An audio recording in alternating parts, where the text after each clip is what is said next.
একলেণ্ডত গৈ হাজাৰ হাজাৰ টকা খৰচ কৰি গা ধোৱাতকৈ এদিন ইয়াতে আহিব, মাত্ৰ 50 টকাত ফুল এনজয় কৰিব পাৰিব।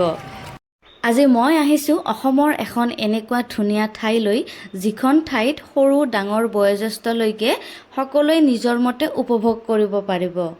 আৰু ইয়াত এনেকুৱা কি আছে যাৰ বাবে এবাৰ আহিলে আকৌ আহিবলৈ মন যায়, এই সকলোবোৰ মই আজি আপোনালোকক এই ভিডিঅ'টিৰ জৰিয়তে ক'ম।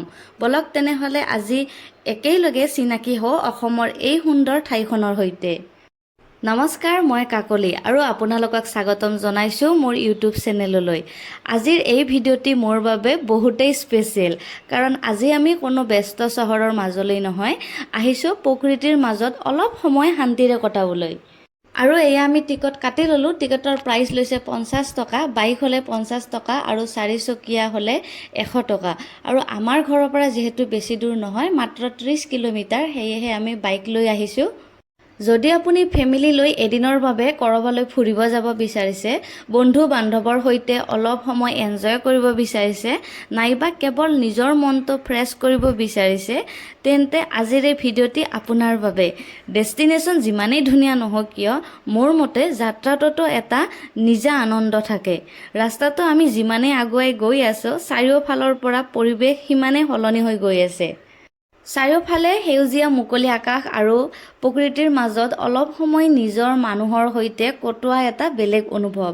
এনে কিছুমান ঠাই আমাৰ নিজৰ অসমতে আছে যে এবাৰ গৈ দেখিলেহে বুজি পোৱা যায় যে ইমান ধুনীয়া ঠাই আমাৰ অসমতো আছে। আৰু এয়া আমি মেইন প্লেচ আহি পালোঁ। এতিয়া আমি গা ধুম। মই ঘৰৰ পৰা কাপোৰ কানি সকলো লৈ আহিছোঁ। যদি আপোনালোকেও গা ধুব বিচাৰে, তেনেহ'লে আপোনালোকেও ঘৰৰ পৰাই কাপোৰ কানি সকলোখিনি লৈ আহিব পাৰিব। আৰু ইয়াতে ড্ৰেছ চেঞ্জ কৰাৰ পৰাই সকলোখিনিয়ে মানে সুবিধা আছে। আজি পিছে ৰ'দটো বহুতেই বেছি দিছে, বহুত অসহ্য গৰম।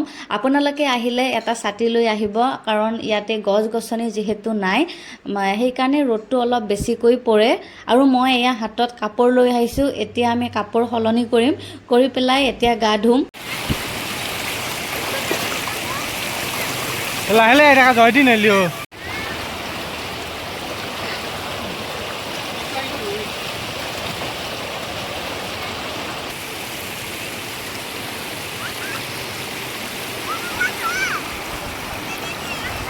ইয়ালৈ কেৱল য়ং জেনেৰেশ্যনেই যে আহিব লাগিব বুলি কোনো কথা নাই। আপুনি ফেমিলি লৈও আহিব পাৰে, বন্ধুৰ সৈতেও আহিব পাৰে, সৰু ল'ৰা ছোৱালীক লৈও আহিব পাৰে, আনকি বয়োজ্যেষ্ঠ মানুহেও প্ৰকৃতিৰ মাজত বহি সময় কটাব পাৰে। আচলতে আজিকালি সকলো নিজৰ কামত ইমানেই ব্যস্ত হৈ পৰিছে যে ফেমিলিৰ সৈতে বহি কথা পতাৰ সময় কোনো কেতিয়াবা নোহোৱা হয়।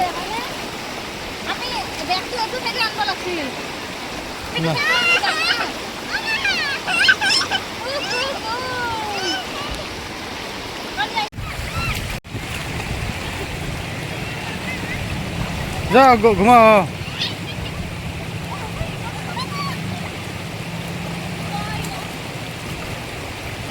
এটা দখলে কি না যায় কেউ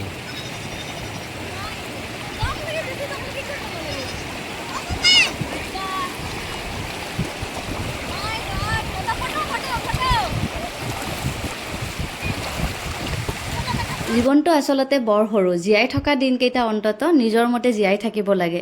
আমি কেতিয়াবা টকাৰ পিছত দৌৰোঁ, কেতিয়াবা কামৰ পিছত দৌৰোঁ, কেতিয়াবা আন মানুহে কি ক'ব সেই কথাটো ভাবি থাকোঁ, কিন্তু নিজৰ মানুহজনৰ সৈতে দুটা ভাল মুহূৰ্ত কটাবলৈ সময় উলিয়াব নোৱাৰোঁ। আমি পিছে বেছি পানী থকা ঠাইলৈ যোৱা নাই, যিহেতু আমি ফেমিলি লৈ আহিছোঁ, লগত আমাৰ সৰু বাচ্ছা আছে। আমি একাঠু পানীতে এনেকৈ আমি এনজয় কৰিছোঁ। আপোনালোকে ইচ্ছা কৰিলে অলপ বেছি পানী থকা ঠাইলৈও যাব পাৰে।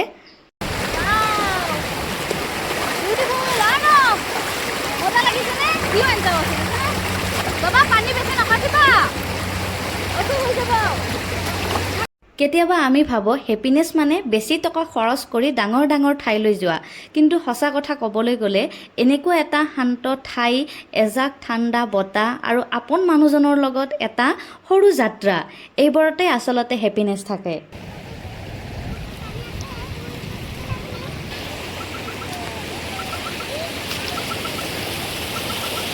চাৰিওফালে পাহাৰ আৰু সেউজীয়া প্ৰকৃতি, এনে লাগে যেন মানুহৰ পৰা অলপ আঁতৰি প্ৰকৃতিৰ কাষতেই বহি আছোঁ।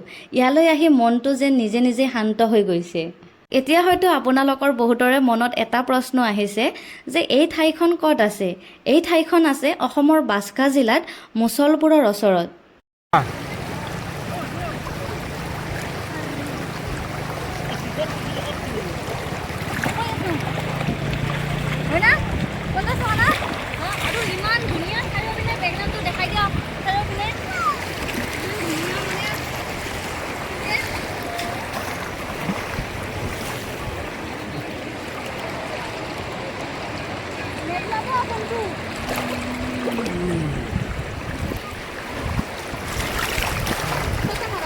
মজা।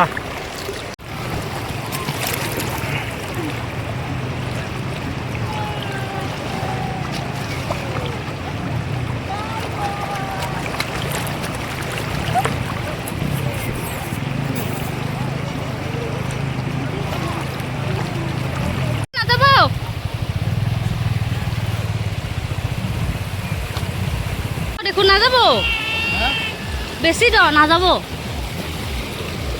ও মা হ্যাঁ না পারবেন না গুরু না না না বহুত আমার ভরিখান টানি লই গেছে না না না না যাও পুরো টানি লই গেছে ও বটল তো গেল আপনার পিছন ওই কি বাঁচিছি না তারপরে আহ আপোনালোকে গুৱাহাটীৰ পৰা ইয়ালৈ আহিলে ৰাস্তা অনুসৰি প্ৰায় 120 কিলোমিটাৰৰ ওচৰা ওচৰি হ'ব পাৰে। কিছুমান ঠাই চাবলৈ নহয় অলপ অনুভৱ কৰিবলৈ যাব লাগে।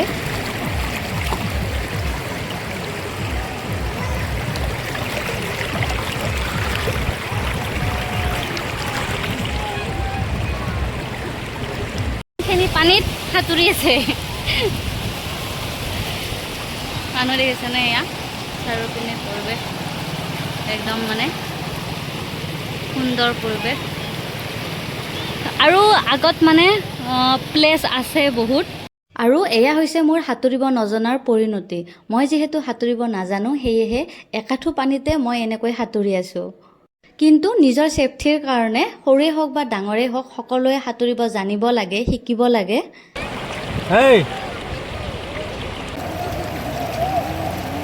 মাক ভিজাই দে। এই ঠাইখিনি অলপ দ আছে আৰু শিলবিলাক বহুতেই পিছল হৈ আছে, সেয়েহে মই মাজৰ পিনে যোৱা নাই। ছাইডত এনেকৈ বুনত ধৰি পেলাই আগৰ পিনে গৈছোঁ দুকপিমান ফটো উঠিবলৈ।